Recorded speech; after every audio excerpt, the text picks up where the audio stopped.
सद्दाम को पकड़े हुए 48 घंटे हो गए। यूपी की पुलिस सद्दाम से अभी भी पूछ रही है शाइस्ता कहां है, और सद्दाम कह रहा है नहीं पता।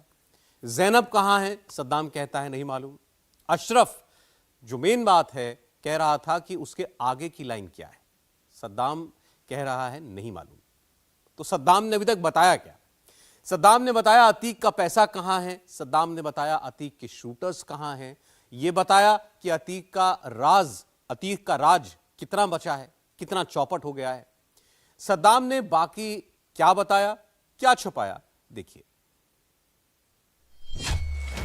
एक बात तो मान लीजिए, चाहे कोई कितना बड़ा माफिया हो, कितना बड़ा भी बदमाश हो, दुबई, मुंबई, पाताल में कहीं भी छिपा हो, योगी की पुलिस पहुंची जाती है।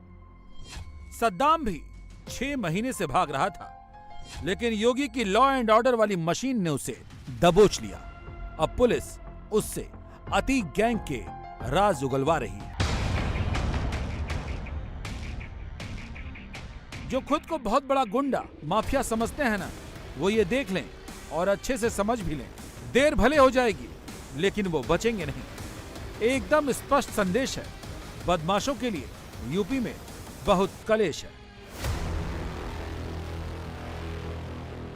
और सबसे ज्यादा सकते में तो अब अतीक गैंग के फरार मेंबर हैं, क्योंकि वो जानते हैं सद्दाम का पकड़ा जाना उनके लिए कितना परेशान करने वाला है। अगर वो मुंह खोलेगा तो क्या क्या बोलेगा, यही खौफ सता रहा है।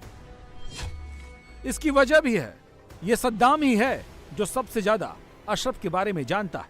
अतीक गैंग के रंगदारी, वसूली, कब्जे का सारा काम अशरफ देखता था। अशरफ जब से जेल में है तब से सारे धंधे सद्दाम देखता था। अतीक गैंग सदमे में क्यों है? क्योंकि अशरफ के पास सद्दाम ही है जो खबर पहुंचाता था, चाहे वो अतीक की खबर हो या फिर गुर्गों की। इसीलिए माना जा रहा है कि सद्दाम के पास शाइस्ता की भी खबर है, अशरफ की बीबी और उसकी बहन जैनब की भी है। अशरफ की बहन आयशा का भी उसको पता है। गुड्डू, मुस्लिम, साबिर, अरमान के बारे में भी पूरी जानकारी है। सारे ऑर्डर भले ही अतीक देता था, लेकिन अशरफ ही उसे इंप्लीमेंट करवाता था। जरिया सद्दाम था।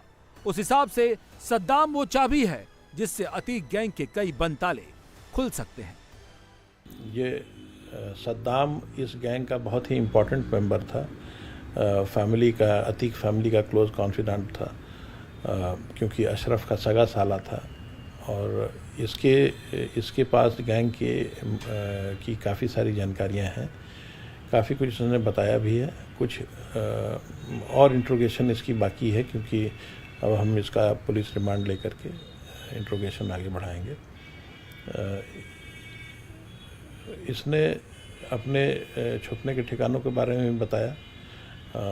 कुछ की जानकारी एसटीएफ को पहले से भी थी। तो इसके साथ ही कौन कौन रहे हैं, किस किस लोगों ने इसको छुपने में मदद की, किसका गैंग का के मददगार कौन लोग हैं, इन सब के बारे में भी और आगे जानकारी करनी जरूर आवश्यक है। शाइस्ता परवीन जो अतीक की पत्नी थी, या अशरफ की पत्नी जैनब, अतीक की बहन है, गुड्डू मुस्लिम है, ये सब अभी फरार चल रहे हैं। उनके बारे में कुछ इससे जानकारी मिली है? आपको उम्मीद है कि इससे कुछ पता चलेगा कि कहाँ छुपे हैं, कौन लोग मदद कर रहे हैं?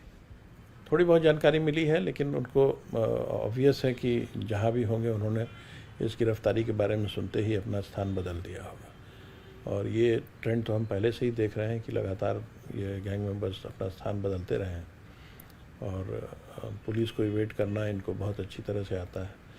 यही काम करते रहे हैं और इसी काम में एक्सपर्टाइज है। तो लेकिन एसटीएफ और पुलिस एजेंसी अपना काम कर रही हैं। उम्मीद है कि जल्द से जल्द गिरफ्तारी भी होगी। सद्दाम को इतना बड़ा क्लू क्यों कहा जा रहा है, पहले वो समझते हैं।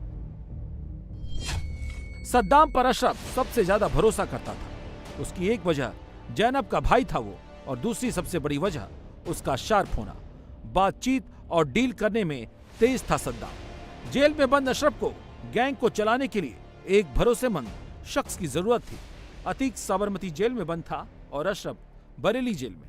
अतीक के कहने पर अशरफ ने बरेली को नया सेंटर बनाया और जिम्मेदारी सद्दाम को सौंपी गई। सद्दाम ने सबसे पहले बरेली के खुशबू एनक्लेव में किराए पर घर लिया। इसी घर को अतीक गैंग का सेंटर बनाया गया। अतीक का मैसेज लेकर जो भी आता यहीं रुकता और यहीं से आगे की प्लानिंग होती। यहीं वो रुकते, यहीं से जेल में अशरफ के लिए खाना भी जाता। अतीक गैंग के गुर्गों का खुशबू इनक्लेव का ये घर हार्ट बन गया। सीधे सीधे कह लें तो यहीं से अतीक गैंग ऑपरेट किया जाने लगा। सद्दाम के गिरफ्तार होने के बाद पुलिस ने इस पूरी कोठी को सील कर दिया है। एक मुकदमा जो जहां पर ये किराए पर रहता था उस जगह का कायम है और दूसरा मुकदमा जो ये जेल में मिलाई करता था उसके संबंध में कायम है। और यहाँ पे किराए पे रह के एक तरीके से ये नोडल पॉइंट के रूप में रहता था कि किसी अन्य गैंग के मेंबर को अगर जेल में मिलना है या कोई सुविधा प्रोवाइड करनी है तो उसके संबंध में ये जेल के जो कुछ कर्मी थे उनसे जो साठगांठ थी उसके माध्यम से काम करता है। जिस घर का जिक्र भी आपने किया, खुशबू इनक्लेव वाला, जहां पे ये किराए पे रहता था, वहां भी बताया जाता है कि ये फर्जी दस्तावेजों के आधार पर इसने लिया था। वो उसके पीछे क्या मकसद था? उसका भी एक मुकदमा इसमें कायम है और उसमें भी ये वांटेड था। उस मुकदमे में भी इसको मुलजिम बना करके कार्रवाई की गई। इस वक्त हम बरेली में उस घर के बाहर मौजूद हैं जहां पर सद्दाम किराए पर रहता था। दरअसल इसी मकान को जो है सद्दाम ने किराए पर लिया हुआ था और ये मकान जो है उसने फर्जी दस्तावेजों के आधार पर किराए पर लिया था ताकि किसी को ये पता न चल सके कि सद्दाम और अशरफ के बीच में क्या संबंध है। और यहीं से इसी घर से बैठकर जो है सद्दाम वो अशरफ और अतीक अहमद के गैंग को चलाता था। सद्दाम अपने मोबाइल से कॉल के जरिए या फिर उस व्यक्ति को इस घर पर बुलाता था और यहां पर अपने मोबाइल से अतीक और अशरफ से उनकी बात भी कराता था। आरोप यह भी है कि अनम जो है वो क्योंकि बरेली की ही रहने वाली है और यहां पर उससे कई बार मिलने भी आया करती थी। ये यानी कि अतीक और अशरफ के गैंग का वो अड्डा था जब दोनों जेल में थे दोनों भाई। तो उस दौरान जो सद्दाम है जो अशरफ का साला है रिश्ते में, वो उस पूरे गैंग को ऑपरेट कर रहा था। हालांकि पुलिस ने इस घर को सील किया हुआ है। आपको दिखाते नीचे जो है सद्दाम रहता था और ऊपर भी यहां पर फ्लोर बना हुआ है। फिलहाल पुलिस ने इसे ऊपर के फ्लोर को भी सील किया हुआ है। हालांकि मकान मालिक से हमने बात करने की कोशिश की तो मकान मालिक जो है बात करने को इसमें तैयार नहीं हुआ। लेकिन जब पुलिस ने मकान मालिक से संपर्क किया था सद्दाम के बारे में पता चला तो उन्होंने दिखाया कि उनके पास दस्तावेज हैं। जिसके बाद जांच की गई तो पता चला कि सद्दाम ने फर्जी दस्तावेजों के आधार पर इस घर को किराए पर लिया था।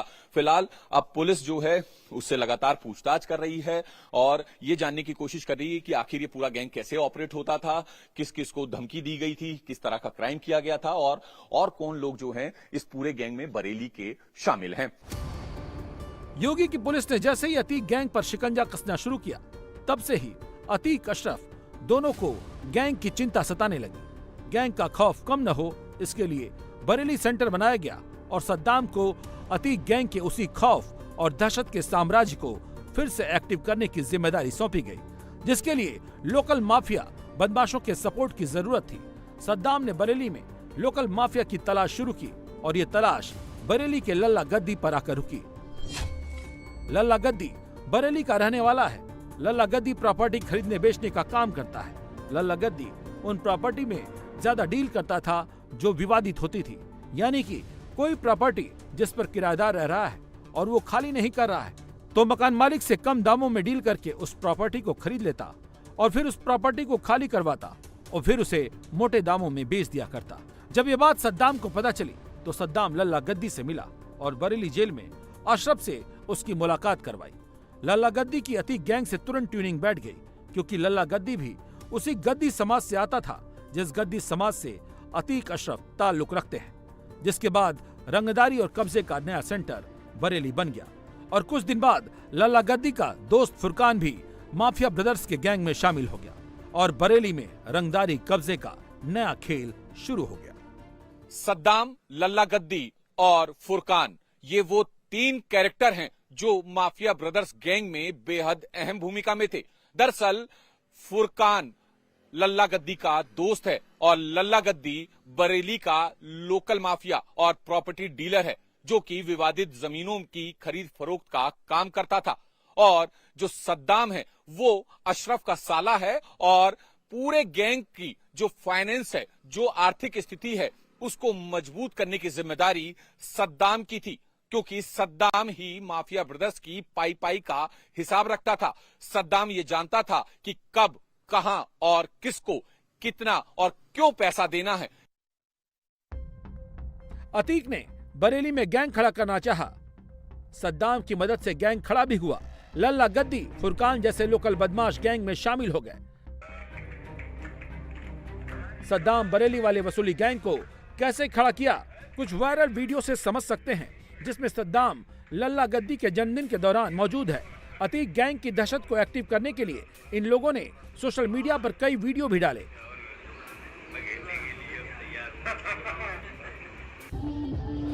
इसी में से एक वीडियो वायरल है जिसमें फायरिंग करने वाले को लल्ला गद्दी बताया जा रहा है। लेकिन ये भूल गए कि यूपी में योगी का राज है, जहां ऐसे गुंडों का भरपूर इलाज होता है। अतीक का ये बरेली गैंग एक्टिव होता उससे पहले ही लल्ला गद्दी और उसके दोस्त फुरकान को मार्च के महीने में योगी की पुलिस ने दबोच लिया। तब से वो जेल में बंद हैं। ये भी जानकारी हुई है कि कुछ अपराधी मेंबर्स इसके जेल में हैं और वो भी कोशिश कर रहे हैं कि अतीक की जगह लें। कुछ इस गैंग के सफ़ेद पोस्ट मेंबर्स भी रहे हैं, जो उनकी भी कोशिश है कि अतीक के फाइनेंशियल एम्पायर को टेक ओवर कर लें। तो इन सब को रोकना बहुत आवश्यक है और इस प्रकार की जानकारियां जो इन गैंग मेंबर्स से मिलती हैं वो एक इम्पॉर्टेंट इनपुट है गैंग के रिफॉर्मेशन को रोकने में। क्या जो गैंग बचा हुआ है या जो पैसा था, जो प्रॉपर्टी थी, जो सारी चीज़ों को देख रेख यही अशरफ कर रहा है या शाइस्ता परवीन पूरा गैंग संभाल रही है? इसमें बहुत सारे एंगल्स हैं जिसके बारे में बात करना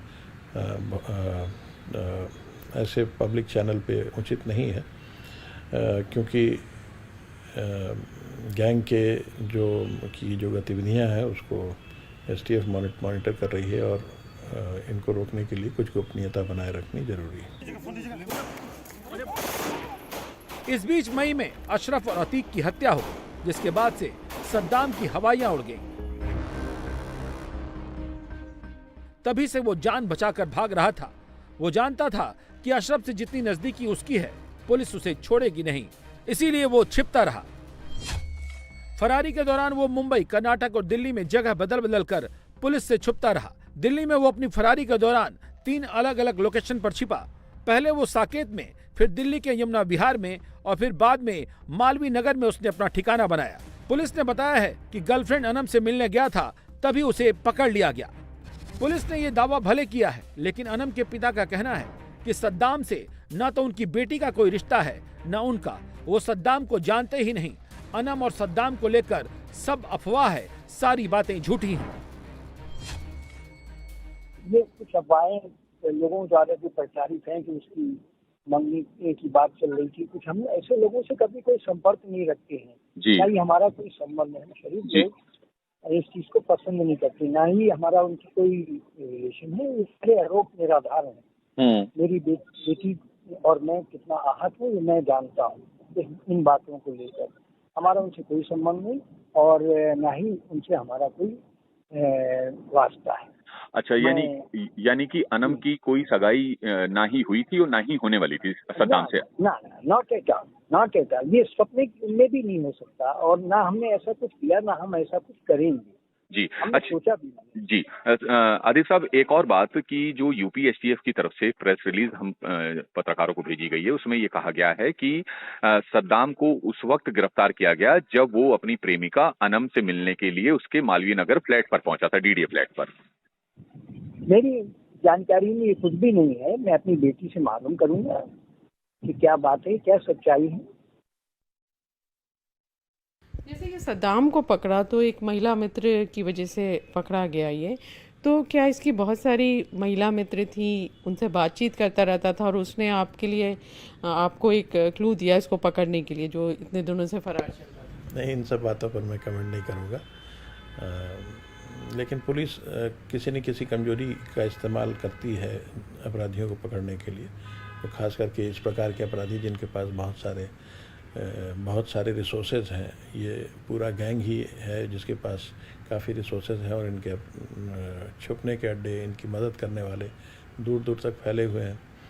तो जो कोई भी पुलिस एजेंसी वो किसी न किसी कमी का इस्तेमाल करती है किसी भी अपराधी को पकड़ने में। पुलिस भी दिल्ली वाली गर्लफ्रेंड को लेकर कुछ सीधे सीधे जवाब नहीं दे रही, लेकिन जिस तरह से प्रेस नोट में पुलिस ने इसका जिक्र किया है, सवाल तो खड़े करता ही है। सद्दाम को लेकर यह भी खबर उड़ी थी कि फरारी के दौरान वो दुबई भाग गया, लेकिन ये उसकी पुलिस को चकमा देने की साजिश थी कि पुलिस उसे इंडिया में न ढूंढे। दरअसल इसने उस वक्त की फोटो को पोस्ट किया था जब कुछ साल पहले वो दुबई में परफ्यूम की कंपनी में काम करता था। उसी फोटो को उसने फरारी के वक्त पोस्ट कर दी थी। पिछले सवा महीने से वो मालवीय नगर के उस फ्लैट में छुपा हुआ था जहां से यूपी एसटीएफ ने उसे गिरफ्तार किया।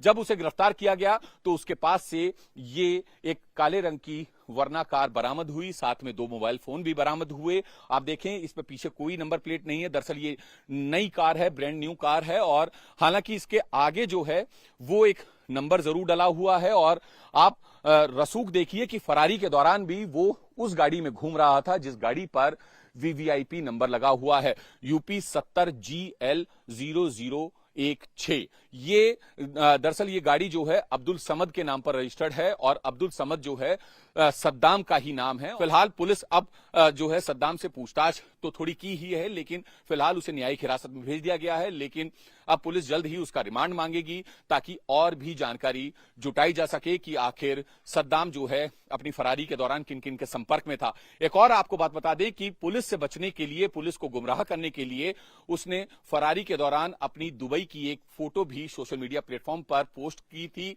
जिससे कि पुलिस को यह लगे कि सद्दाम फरार होकर दुबई जा चुका है और पुलिस उसकी तलाश ना करे। कैमरामैन अजय नेगी और सहयोगी विकास के साथ Kumar Sonu, India TV, Bareilly. India TV हर वक्त हर जगह डाउनलोड करने के लिए सर्च करें India TV news Google Play Store या ऐप स्टोर पर।